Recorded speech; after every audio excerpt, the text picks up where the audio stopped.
మనం మడిగట్టు కూర్చున్నాం, మిగతా వాళ్ళందరూ మాత్రం తన్నుకుపోతున్నారు. భారతీయ జనతా పార్టీ విషయంలో నేను ఎన్నోసార్లు ప్రస్తావించింది అదే.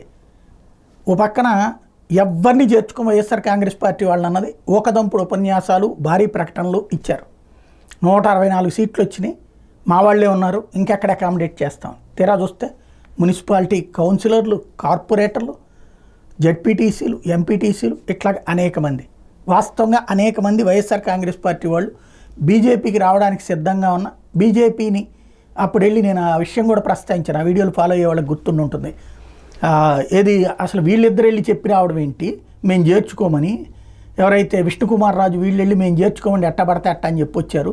అసలు వాళ్ళకి ఎవరిచ్చారు హక్కు ఏంటి అన్నది పట్టించుకోలేదు. ఈ లోపు ఏమైపోయింది, చాలామంది అటు జనసేనలోనే చేరుతున్నారు, తెలుగుదేశంలోనే చేరుతున్నారు.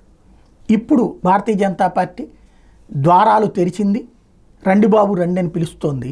మరి ఏం జరుగుతుందో చూడాలి.